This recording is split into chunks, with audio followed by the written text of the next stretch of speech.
Hey, what's up guys, Tim over at Good Cards, and today we are going over some YCS Pasadena top 32 deck lists. These are some ones I found a little bit more interesting than some of the other lists. I wanted to just show you guys and share my opinion on it. But huge shout out to Luxury Gaming TV for posting these lists. This is where I got the list from.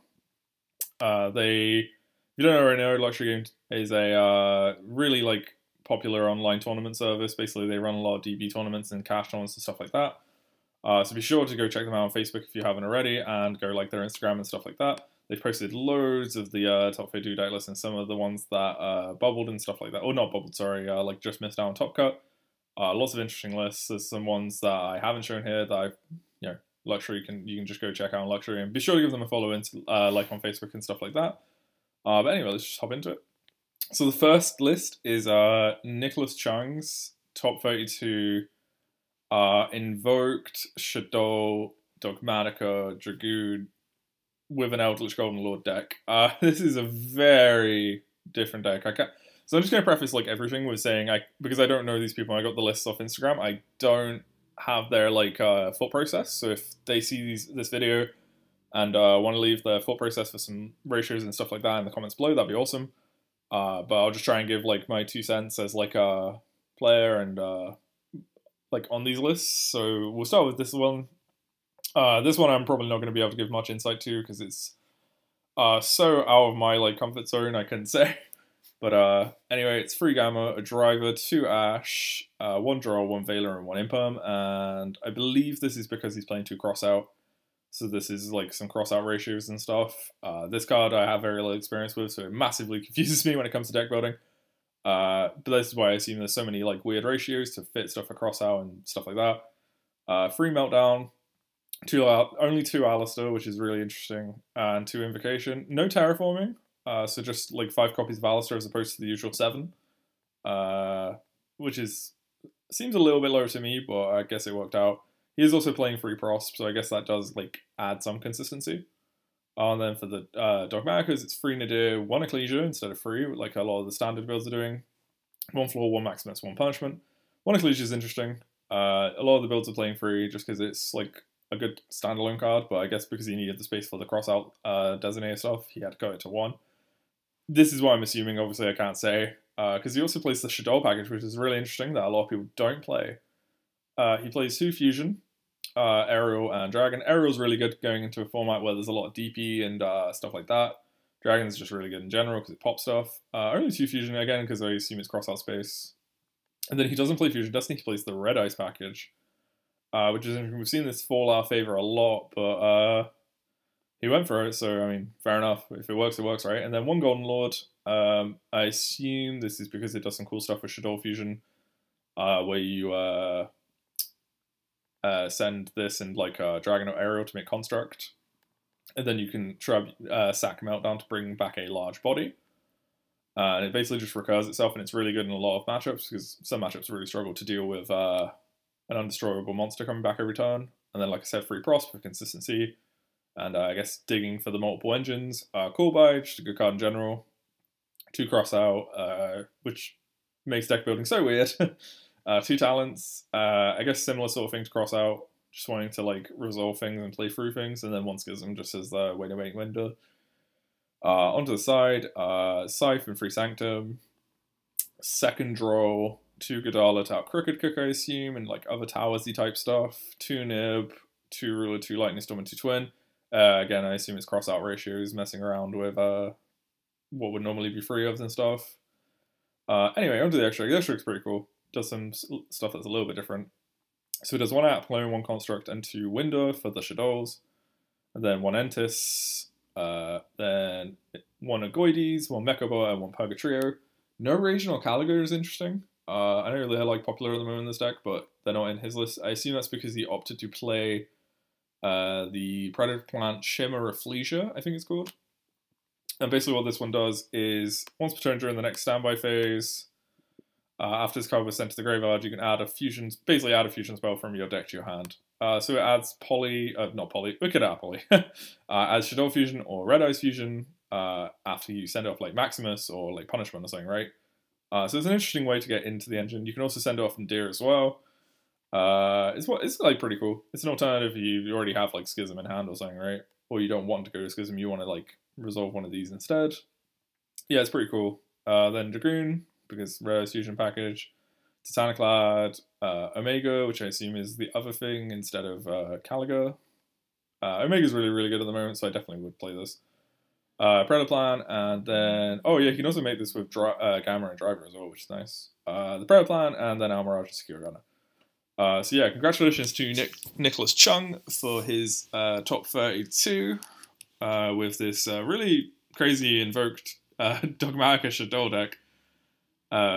Anyway, on to the next one. We've got Brian Chen's Sky Striker deck, which is pretty cool. It's not the Sanctity Sci-Fi one, it's just the sort of standard like mid-range striker control deck, which I think is really interesting. I like this sort of deck, so I just wanted to go over it quickly. Free Ash, free Veiler, free Imperm, 2 Nib. I assume only 2 Nib because he sides the third, and I assume it's not in the third in the main because he wanted to keep it at 40. Free Ray, 1 Rose, 1 Roto, 1 Hornet Drones, 1 Engage, 1 Roll, 1 Burner, 1 Area 02 Shark Cannon, and free Anchor. Only 1 Rose is interesting. A lot of people are playing like 2 to 3 just to try and maximize like the normal summon, but it is like the weaker normal summon, so I guess it's like, this is just not right? So I guess 1 is fine.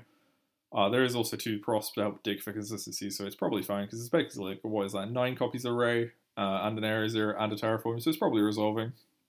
Probably getting a Ray first turn.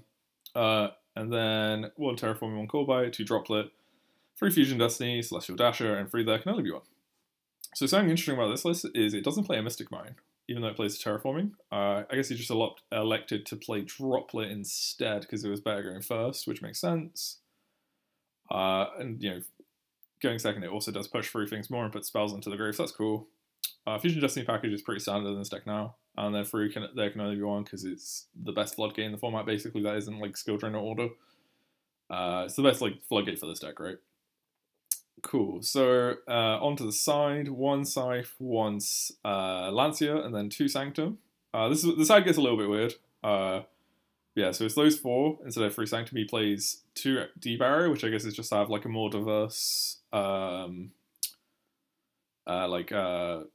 going first like trap line post side, because it basically bumps him up to 7, right? This one also can't be ashed, which is I guess cool.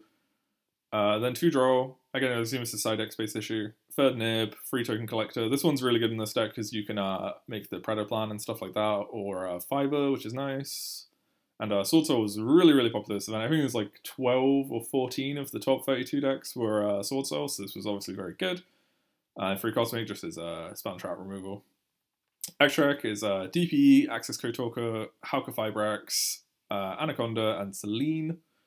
I really like this package with the Needle Fiber and or Hauka Fibrax, sorry, and Celine, because it basically means you can ladder access code. It makes like Veiler and Ash like actually good, like has normal summons, which is cool. Then the Predator plan is really, really good. Obviously, like Shark Cannon and Anchor set all of these like up so well. Honestly, it's one of the big appeals for me of this deck is like you get to resolve these like really good extra cards a lot, like basically every game. Anyway, onto the striker, like extra bits. It's only 2 high assay. I know a lot of builds to make space for this have cut like a shiz to make space for this, but this guy elected to cut a high assay instead, which is interesting. Be interesting to hear his reasoning on like 3rd shiz over 3rd high assay, but anyway. 2 high, yeah, like I said, 2 high, 3 Kagari, 1 Kaina, 3 Shizuku, and 1 Ziki. Yeah, really interesting list. Congratulations to Brian for his top. Then on to the last one, which is going to be Aaron Pastrana's Tri-Brigade Zoodiac DP deck, which I think is really cool. So we'll just jump into this. So it's free Ash, free Nib, free Imperm, free Gamma, and a Driver. Gamma's really, really good in this deck because you're resolving Fractal and Catmore. You just force it through with this, which is nice. 2 Karis, free Kit, free Nerval. Only 2 Cat because we are playing some extra normal summons. If we are so inclined, we are playing some Zoo cards, which is really cool. I really like this. I think this is cool. I don't think free Cat is necessary. You know, it is terrible to draw multiples, and this is like a lot better going second, so that's really interesting, I think. So it is 1 Cataroost, 1 Ram Ram, and 1 Tanky, and Rapier and a Tanky, sorry. And Cataroost, I will quickly go because I had to read it as well. Basically, a zoo monster made with it gains the effect of during your play's turn, when your opponent activates a monster effect that targets this card, you can detach a material from it and negate the activation. So basically, if you're this is under your Borbo, and they've got a Chi-Zhao or something, your Borbo attacks directly, and they like try and Chi-Zhao it, you can detach this to force the Borbo to attack directly, which is really cool, and then you can just go Zeus. So, it's pretty cool. And then Ram Ram, same thing for traps, and then Rapier basically just turns into both with Tiger Mortar. Then the Fusion Destiny package is so good in this deck because you can just search reroll so easily and give yourself so much follow-up. And then free Droplet and a Call By.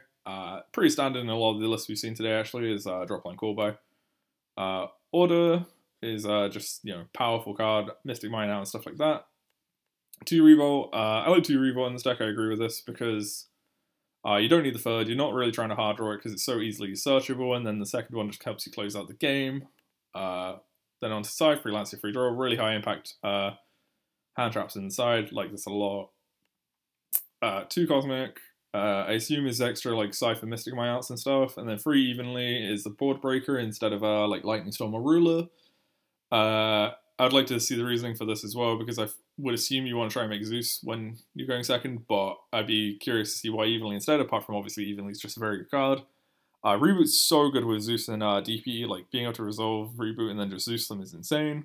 And then Free Judgment as his like going first protection cards.